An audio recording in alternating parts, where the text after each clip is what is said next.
The day my twin brother, Julian Sterling, married my fiancée Alara Vance, was coincidentally the day I was pronounced dead courtesy of a car accident arranged by my parents. Mom and Dad were beaming. With the bride's family's backing, my brother was sure to reach the pinnacle of success. Little did they know, the bride before them, with her enchanting smile, would personally drag them into hell. I floated above the wedding venue, watching Alara Vance in her wedding gown gliding gracefully toward the groom's dressing room. More beautiful than in my dreams.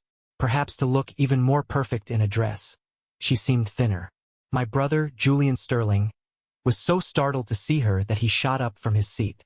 It took him a moment to compose himself before he adopted a doting tone. "Liv, you know it's bad luck for the bride and groom to see each other before the ceremony." His voice was uncannily like mine. Even someone as perceptive as Alara couldn't tell the difference. Alara didn't respond, merely lifting a slender, pale hand to adjust his bow tie. Why the last-minute change of tuxedo? Julian was prepared, his voice gentle. "I wanted to surprise you, Liv. I heard this tuxedo and your gown were made by the same designer." Of course, he wouldn't dare wear my tuxedo. He'd spent a whole year practicing my voice and mannerisms, but no matter how many personal trainers he hired or how much iron he pumped, he couldn't sculpt a physique identical to mine. A body built in a rush could never truly replicate one honed by years of consistent training. Alara's hand, after adjusting Julian's bow tie, slid down the front of his shirt, her arm lightly encircling his lower back.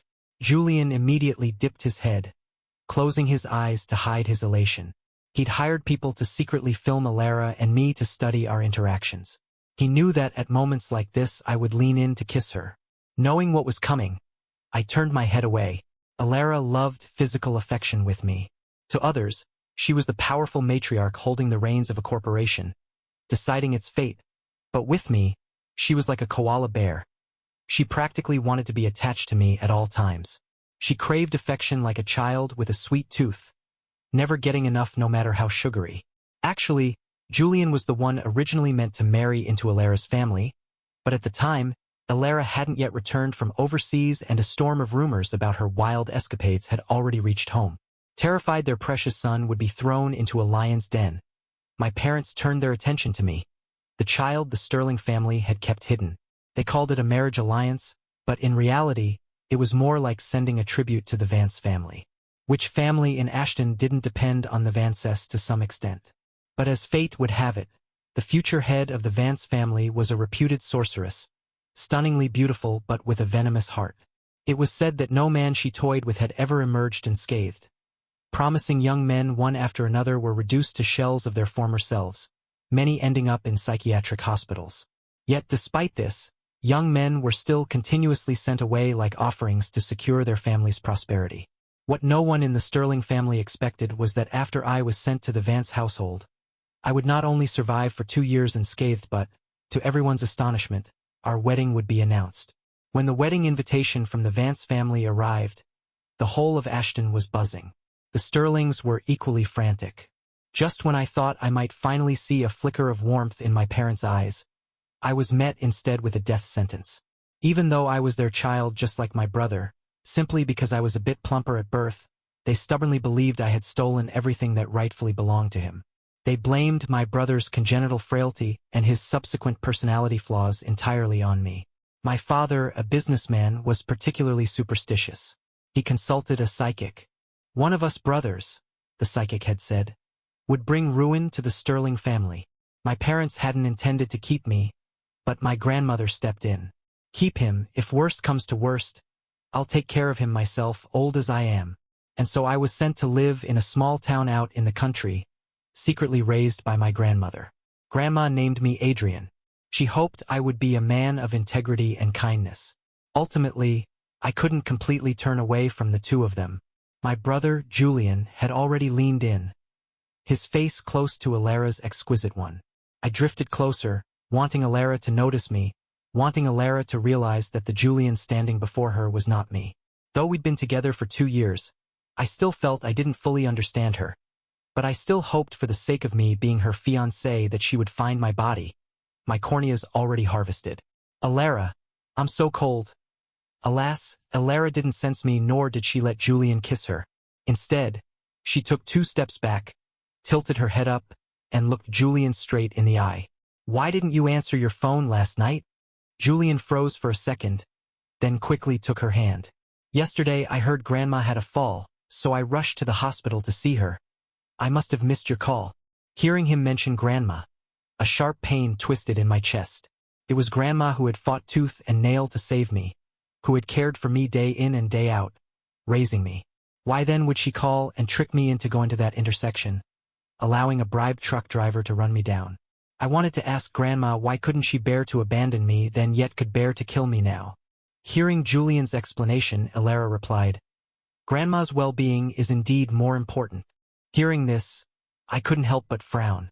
Alara never used to say things like that. From the very first day of our arranged courtship, she had said I was a sacrificial offering sent by the Sterling family. From then on, I had to be at her beck and call, always available, texts answered instantly, phone on standby 24/7. In short, she made me promise that she would be the most important person in my life, that no one could come before her. And over these years, I had indeed kept that promise. That's how I earned her refusal of other offerings and even this grand wedding. "You're always so understanding, Liv." Seeing Alara wasn't angry, Julian grew bolder. He was about to lean in and press his lips to hers, but then a knock on the dressing room door. Alara's assistant's voice came through. "Ms. Vance, you have a personal call." "Okay." Alara pulled away and left. Julian's mouth twitched. That assistant had no tact. Once he successfully married Alara and got into Vance Corp, she'd be the first one he'd fire. Julian adjusted his tuxedo in the mirror, his vision suddenly blurring. He slammed his fist on the dressing table in frustration. Just then, Mr. and Mrs. Sterling walked in together. Mr. Sterling's face was alight with joy. "Julian, it's done." With that, he tossed a phone onto the table. I recognized it immediately. It was my phone. "The corneas?" Julian raised an eyebrow, that being his only concern at the moment. "Don't you worry, son. It's all been taken care of. If you want, you can have a surgery tomorrow," Mrs. Sterling said, caressing his face with a look of adoration. "No loose ends, right?" The thought of no longer being tormented by blurred vision put Julian in a much better mood. "Relax, Julian. We dumped it in a lake out in the middle of nowhere. By the time spring rolls around in 3 or 4 months, it'll be bloated beyond recognition, and this whole thing will have blown over," Mr. Sterling said nonchalantly. He spoke as if discussing some object without a hint of emotion. Floating in midair, I tried to clench my fists but found I had no strength. Only at this moment did I realize the ones who would bribe the driver to kill me were my own parents. "Don't talk about it. Today's my wedding day. It's bad luck," Julian said as if disgusted. "It's all right. It's all right, son, don't worry. We've already had a spiritualist perform a ritual, a binding curse to ensure his soul never finds peace so he can't bother you," Mrs. Sterling said with a motherly smile. Floating freely in the air, I couldn't help but raise an eyebrow. The spiritualist, though, didn't seem very effective. Hearing this, Julian felt a wave of relief, but he still feigned a troubled expression. "Doing this to Adrian, it doesn't feel right. That jinx. What kind of brother is he to you?" Mr. Sterling spat, his face contorted with anger. "That's right, son. Don't you feel burdened? He owes you all of this. When I think about how he bullied you even in my womb, how small and weak you were when you were born, my heart just aches. Your weak constitution, your poor eyesight, it's all because that jinx drained you. Not only that, that jinx ruined our family business, forcing us to live at the mercy of others. Sending him to the Vance family to enjoy 2 years of comfort was already letting him off easy." Mr. Sterling grew angrier as he spoke. Hearing this, I almost wanted to laugh. I wondered if in the future he'd also blame his erectile dysfunction or his wife's infidelity on me. "Son, you don't need to feel guilty. The position of Alara Vance's husband was rightfully yours from the start. He took what was yours, now things have just been set right," Mrs. Sterling chimed in. "He once saw Alara as a terrifying monster, which was why he let me take his place. Later, when he realized I seemed to be doing quite well by Alara's side, even securing a formal engagement and with Alara poised to take full control of her family's empire, he started seeing Alara as a goddess. And when the Vance family announced our wedding, he went mad, wanting to snatch it all back. The ceremony was about to begin. Julian was already standing in the spot that should have been mine, awaiting the bride he dreamt of, awaiting the immense wealth that was about to descend upon him. Mr. and Mrs. Sterling were all smiles. Alara was a woman. As long as their precious son married her, wouldn't the Vance Corporation eventually be under the Sterling family's control? I drifted out of the chapel silently watching Alara, even at a time like this, was outside gravely handling business matters. I knew that soon she would officially take over Vance Corporation. She wouldn't be soft-hearted like her father. Then, she would make her move against several of Ashton's notoriously corrupt elite families. She had meticulously planned for years, waiting for this moment to close her net. Accepting those so-called sacrificial offerings, even today's wedding, was merely a smokescreen she'd prepared to buy herself time. Last night around midnight, Grandma called me. She wanted to accompany me on a trip back to the Sterling house. I had originally thought blood was thicker than water. Then my parents finally wanted to let go of their prejudice and acknowledge me. If that was the case, I still wanted to warn them to stop their wicked ways, to lie low. Perhaps they could escape the Vance Corp's impending reckoning. But I never expected that before I could even speak. I'd be run down on the road back to the Sterling house. I'll never forget the expression on Grandma's face as she watched me from across the street. No sadness, there was even a hint of relief. "Grandma, did even you feel I deserved it?" The ceremony began. All eyes were on her. Alara walked in step by step. She was breathtakingly beautiful.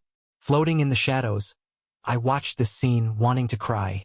I longed to hold her hand, but I could no longer do that. Julian took a few steps forward to take her hand, as if to firmly grasp the prosperity and honor of the rest of his life. But Alara didn't extend her hand. She just looked at him quietly, her gaze scrutinizing, her lips pressed into a thin line. This was the expression she often wore when she suspected something about me. Could it be she found out? "Liv, what's wrong?" Julian asked nervously in a low voice. Alara didn't answer him, merely asking in return, "You seem very happy." Julian immediately wiped the smile from his face. He'd almost forgotten he was supposed to mimic my usual anxious demeanor, so he lowered his head, his voice laden with a cryptic meaning. "Happy and not happy." Alara waved her hand. "That's enough for today." With that, she turned and left.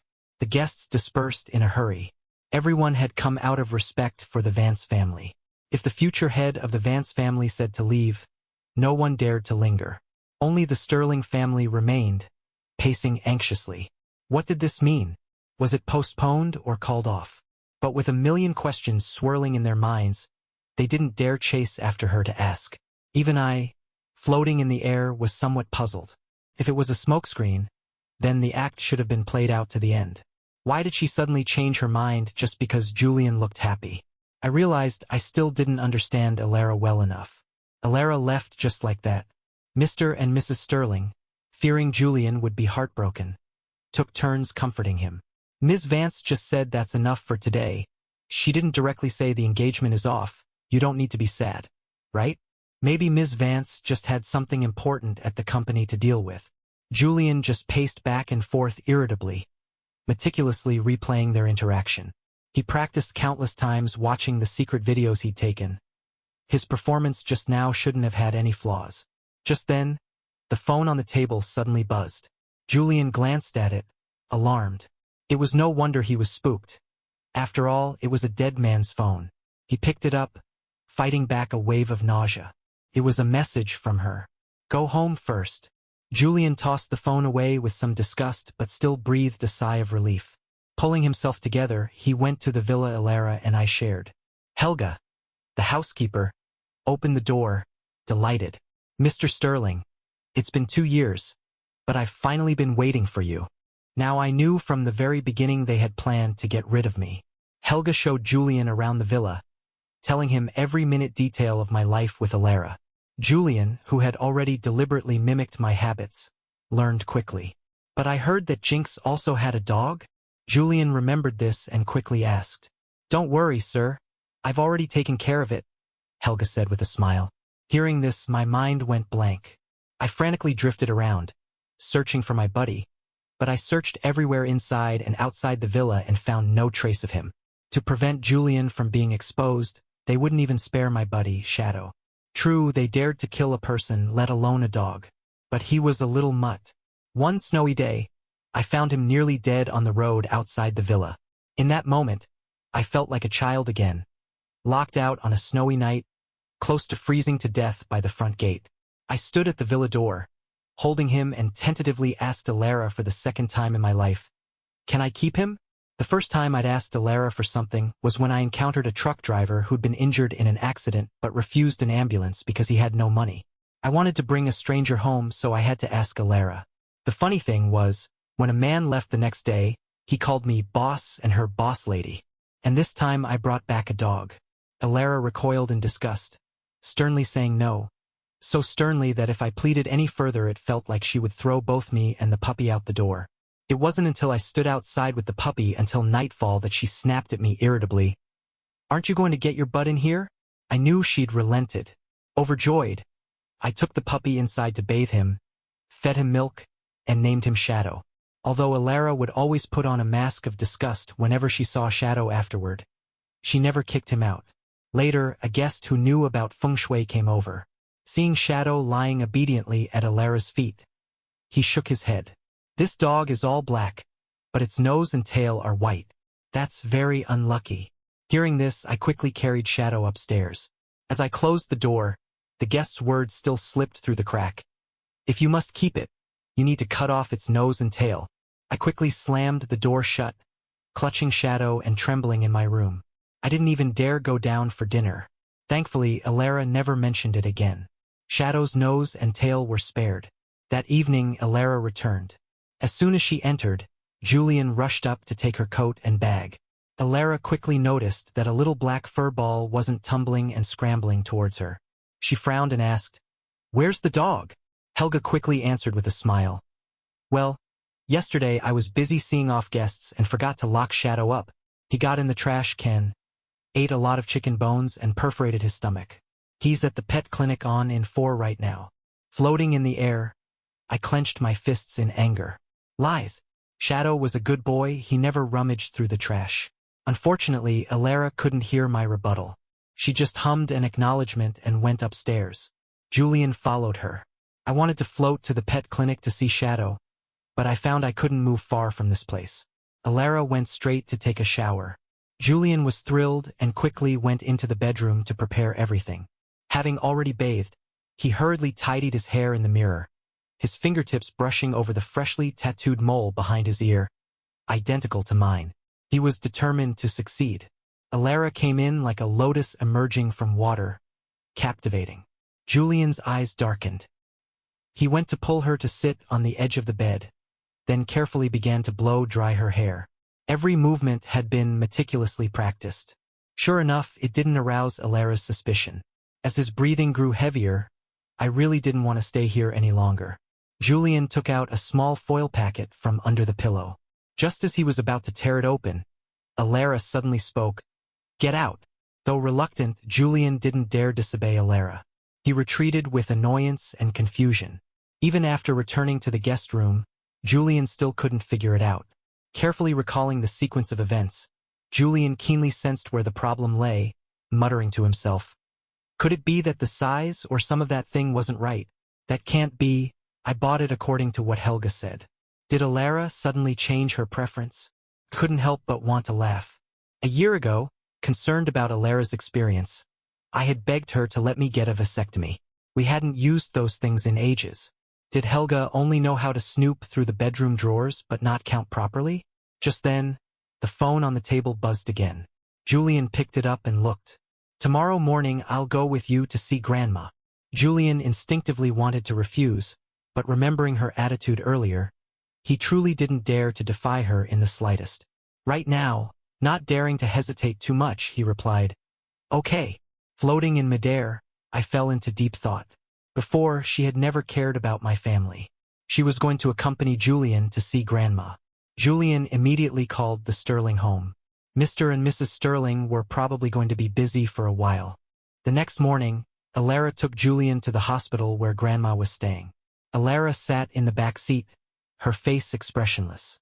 Julian sat beside her, thinking about their destination being a hospital. He became too nervous to utter any more ingratiating words. The space between them was large enough for me to float in. Alara had a temper when she woke up. If she usually got up this early, she would definitely find fault and scold me relentlessly, but I had ways to make her shut up.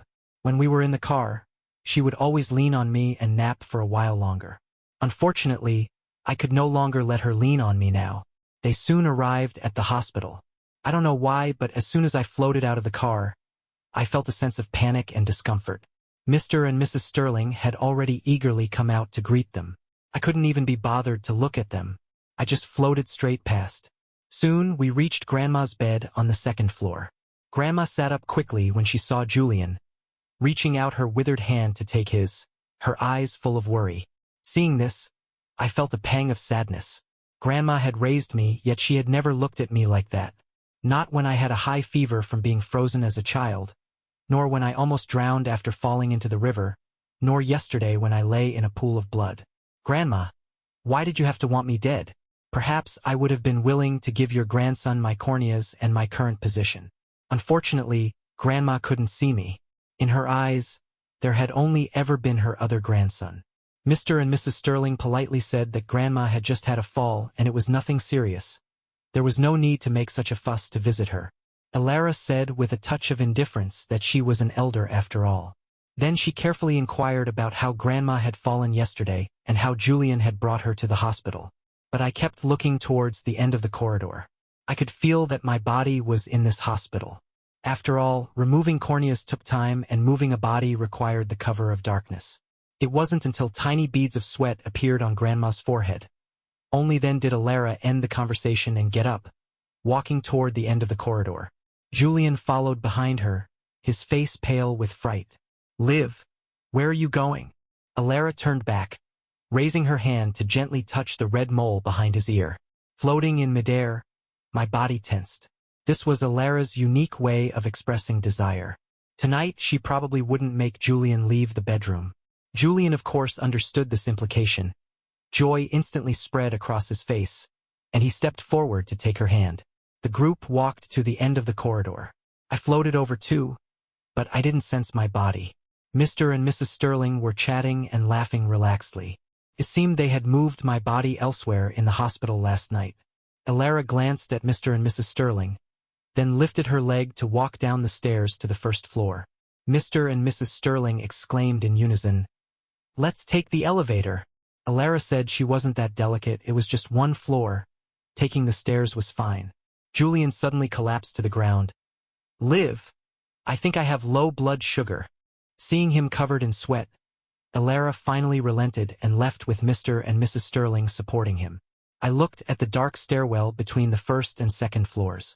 My body must be hidden there. Mrs. Sterling and Grandma, who had rushed over upon hearing the news, stayed with Julian while he was on a Ford trip. Alara, however, sat alone in the hospital's VIP lounge. Mom, Dad, how could he not get rid of that jinx properly? Julian's face was full of blame. There's a small issue with the corneas, so it caused some delay, Mrs. Sterling said, looking troubled.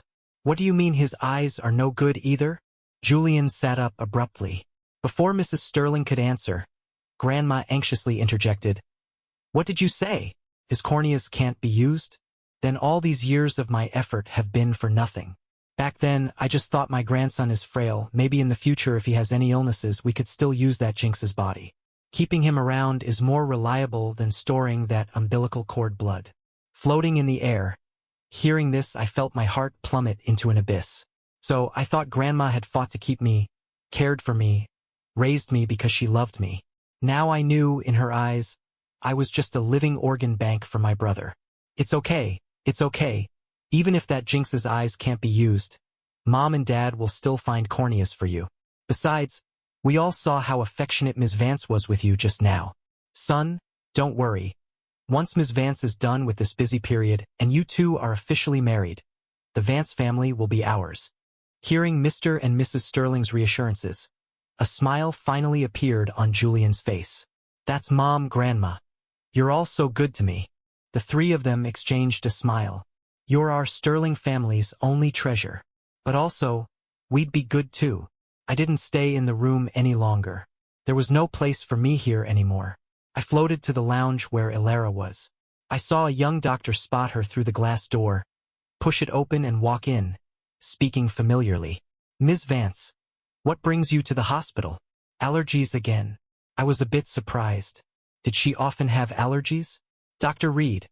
Alara greeted him warmly, acknowledging a past junior student dynamic. "So you still remember to call me Dr. Reed?" "Huh? I've told you countless times you can't keep that dog anymore. If this continues, even daily nebulizer treatments for your asthma won't help." The young man couldn't help but scold her. It was then I realized Alara was allergic to dog fur. Then why did she let me keep Shadow? It had even reached the point of triggering her asthma, yet she never once mentioned sending Shadow away. "Alara, you did care about me a little, didn't you? Here, this is your medication for this time. Remember to get rid of that dog of yours soon. I saved my number in your contacts too.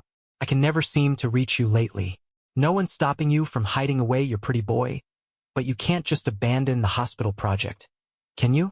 See if I don't report you to our old professor." After the doctor forcibly took her phone and added himself to her contacts, he left, still grumbling. I was just stunned for a moment when I heard the words, "hiding away your pretty boy." So in her friend's eyes, that's what our relationship looked like. That night, Julian had long since finished his Ford trip and returned to the villa, but Alara remained in her study meeting with people and didn't emerge until late at night. Strange. She touched Julian's mole today. Shouldn't she have let him stay the night? "Ms. Vance, you finally remembered the hospital project? There's an old man who complains to me every day that his star protege became a CEO and forgot all about her mentor." Alara's best friend and business partner, Fiona Price, said irritably. "So she went to the hospital today for a previously planned project. I had thought she'd figured out the Sterling scheme." Fiona poured her a glass of wine, but Alara waved it away. Fiona continued talking about the new hospital project, but Alara seemed distracted. "Liv, what's wrong with you?" Fiona finally asked, belatedly noticing. "Fiona, I've been dreaming a lot lately that Adrian says he's cold," Alara said softly. Fiona nearly choked. "Seriously? If you want to kick me out so you can go cuddle your husband, just say so. This is not how you show off your love life." "Husband." So that's what she called me in front of her best friend. Fiona left, muttering under her breath, but Alara sat in the study for a long time without coming out. After a while, the faint aroma of wine from Fiona's glass drifted over. Alara fought back a wave of nausea. "Hopefully, it's just a dream." After saying this, she seemed extremely tired. She didn't call Helga to come up and tidy, just walked over to a simple sofa in the study and leaned back. I really wanted to go over and support her, but unfortunately, I couldn't. So I had appeared in Alara's dreams too. Alara fell asleep on the sofa. Her brow twitched. She must be having a nightmare. Usually, if I found her like this, I would always hold her in my arms, smooth her furrowed brow, and gently pat her back because only at times like these would she drop her sharp demeanor and become as endearing as an infant. I was somewhat annoyed. I'm a spirit now. Why can't I just enter her dreams directly? Tell her there's something wrong with the Sterling family. Tell her I'm hidden in the hospital stairwell. On this day, Alara officially took over the Vance family, becoming the true matriarch. Her methods were ruthless, not merciful like her father's.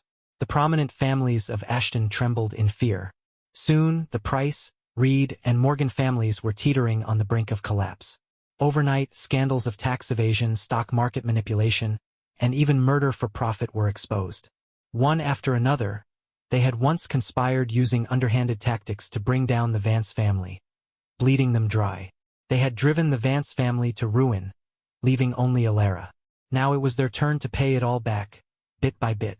Only the Sterling family remained temporarily unscathed. There were even rumors of a new wedding date.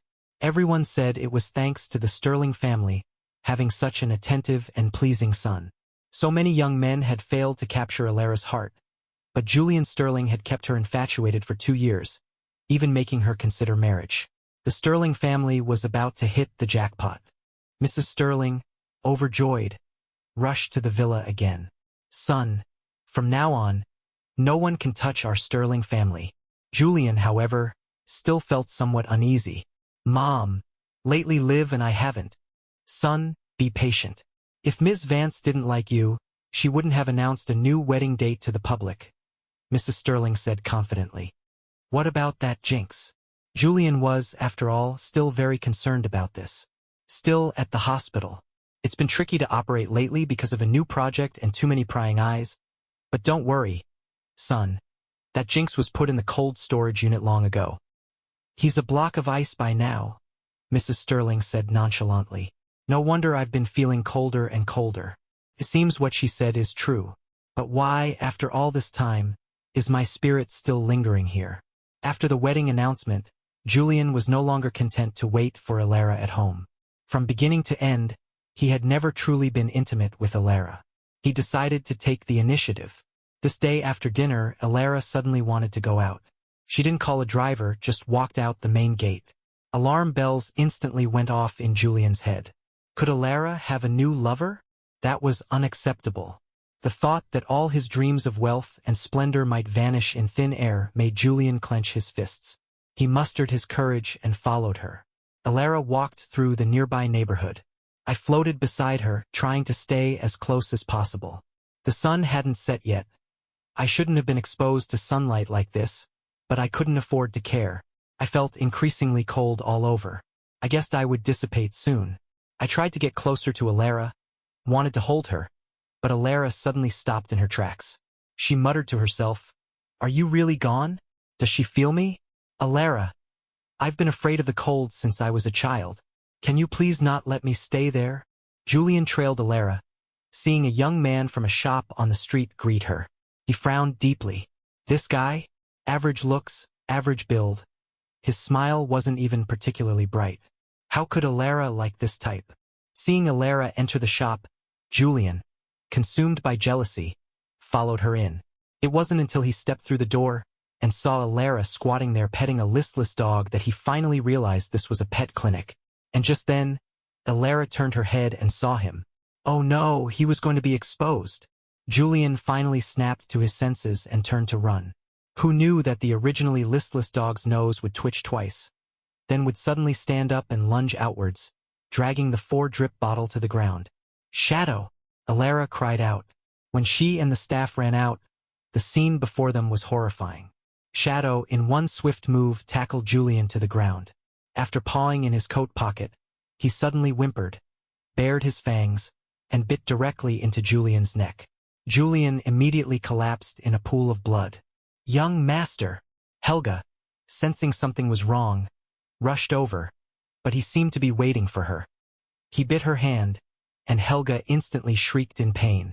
Julian, with his last breath, wanted to call out to Alara, who was not far away, for help, but he could no longer make a sound. He saw Alara walking towards him step by step. He was overjoyed, but before the words "save me" could leave his lips, he heard a cold voice from above. "Who are you? Where's Adrian Sterling?" "Liv, I'm Adrian Sterling." Julian, lying in the pool of blood, reached out to Alara. His eyes filled with tears, whimpering incoherently. Alara brought her foot down, stomping on his hand, and said word for word, "I'll ask you one more time. Where's Adrian Sterling?" The scene was utterly chaotic, mixed with Helga's agonized screams and the terrified shrieks of the staff. And I only saw my buddy, Shadow, gradually losing strength. He could no longer stand. He just nudged the phone he had dug out of Julian's pocket towards Alara, whimpering continuously. He must have smelled my blood on my phone, which is why he fought to the death to attack anyone who might have harmed me. The staff called the police. An ambulance took Helga and Julian away, but Shadow could no longer stand. Shadow's poisoning is very severe. "I can't believe he could still stand up and attack someone," the vet said in disbelief. He finally closed his eyes, his paws still protectively covering my phone. I desperately floated down, wanting to hold my buddy. He had used the last of his strength to avenge me, but I couldn't even cry for him. Alara stared at him blankly, her mouth agape, but she couldn't say anything. She just walked over step by step and stroked his head, as if rewarding him, but he would never again narrow his eyes in enjoyment. The next moment, a violent wave of nausea hit her. She rushed to the restroom and vomited her guts out. Floating in the air, I was stunned for a long time. What was wrong with Alara? This was the second time she had dry heaved. A thought entered my mind, but I quickly dismissed it. That couldn't be possible, right? Just then, her phone rang. Dr. Reed, she answered. Alara, why aren't you at the hospital yet? Got held up by your sugar baby again? If you keep prioritizing him over your responsibilities, watch out. I might actually snip your little boyfriend for real this time. The doctor on the other end complained. Hearing this, floating in the air, I almost lost my balance. Now I finally remembered why that male doctor looked familiar. Wasn't he the one who performed my surgery? Did his words mean I was never actually sterilized? Was it Alara's idea? Then why wasn't Alara using protection? Could it be she actually wanted to have her child? She seemed to like me more than I thought. For a moment, I didn't know whether to be happy or sad. We were having a child, but I was dead. Alara, why aren't you talking? Are your allergies acting up again? The complaining voice came from the other end, but Alara was staring blankly at my phone. Countless clues converged in her mind. Suddenly, as if remembering something, she said into the phone, Dr. Reed, I'll be right there. Afterward, she dialed her assistant's number. Lock down all hospital exits. Detain any suspicious individuals immediately. Alara sped to the hospital. First, she went to the stairwell between the first and second floors she'd seen earlier. Nothing. The morgue, the autopsy room. Nothing. She remembered the words I had said in her dream and walked step by step to the door of the cold storage unit. I floated above the door. Alara had finally come to save me. Ms. Vance. These people have been lurking suspiciously in the fire escape. Security guards pushed a few people forward. It was shockingly Mr. and Mrs. Sterling and another middle-aged man. Alara felt this man looked somewhat familiar, but she couldn't recall when she had seen him. Where is his body? Alara's tone was glacial. Mr. and Mrs. Sterling stood rooted to the spot, helpless. No, it's not our fault. He just wasn't looking where he was going. Alara's cold, sharp gaze swept over them. The two of them shrank back further, but still mustered the courage to say, that jinx deserved to die. He leached Julian's nutrients and luck. This position was always meant for Julian. He was just an imposter. Alara slammed her fist on the door of the cold storage unit. I'm asking you, where's the body? Mr. and Mrs. Sterling were so frightened they immediately fell to their knees. They pointed towards the cold storage. I floated towards the cold storage, but my heart felt empty. How strange. Why did I have this feeling? Alara immediately ordered someone to open the cold storage unit and push Mr. and Mrs. Sterling inside. The two of them shivered, pointing at the middle-aged man beside them. We don't know which one specifically. We left it all to him. Hearing this, Alara turned her head and instructed her assistant to lock the cold storage doors from the outside. Ms. Vance. The assistant panicked, used her body to block the door, shaking her head desperately. Floating in midair, I also tensed. Letting Mr. and Mrs. Sterling die with me was one thing. What was she going to? Join me too? Floating in midair, I frantically waved my hands, trying to stop her. Damn it, she couldn't see me. I told you, in life he's mine, in death he's my ghost. If he dares to sneak away, even if it's to the afterlife, I'll chase him down and bring him back, Alara said with a radiant smile. Only then did I remember she had indeed said something like that. But at the time, I just thought it was a threat to keep me constrained. So, from the very beginning, she had been serious. Alara pried the assistant's fingers, which were desperately clutching the door, off one by one. Ms. Vance. The assistant broke down, crying hysterically. Just then, the middle-aged man beside them suddenly sighed. Boss lady, you don't remember me, do you? Hearing this, Alara, as if remembering something, abruptly turned her head to look at him. People like us, we don't kill our saviors. The boss isn't here. Come with me. And only then did I suddenly recognize this middle-aged man. It was the truck driver from last year, the one I had rescued from the roadside, brought home to bandage his wounds, and even cooked a meal for. The one who had been in a car accident but refused an ambulance because he had no money in his pocket. I was threatened by these two Blackheart individuals to hit someone. When I saw clearly that the person I hit was the boss, I changed the angle. Then I found an unclaimed body in the morgue to hand over. These two heartless scoundrels didn't even realize that body wasn't the boss's, and they were even fussing about getting some corneas. But the boss was still injured by me, so I arranged for him to be cared for in this hospital. As he spoke, the driver had already led everyone to an ordinary hospital room.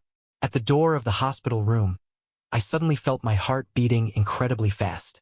The next moment, I lost consciousness. I seemed to have had a very, very long dream. Then I vaguely heard a voice.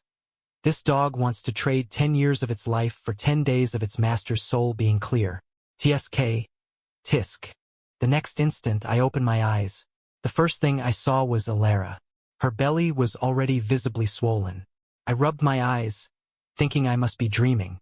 Alara also stared at me blankly, then rubbed her eyes. Later, I found out I had been in a coma for a full 3 months. Mr. and Mrs. Sterling were sent to prison for intentional homicide. Because of their numerous past misdeeds, their sentences were compounded, and they would spend the rest of their lives behind bars. Julian originally couldn't escape involvement either, but after losing his protectors and going blind, he had a complete mental breakdown. He was now under compulsory medical treatment in a psychiatric hospital. After I was discharged from the hospital, Alara and I had a grand wedding. 6 months later, Alara and I welcomed our child. A lovely daughter with a birthmark on the tip of her nose and on her bottom, identical to Shadow's.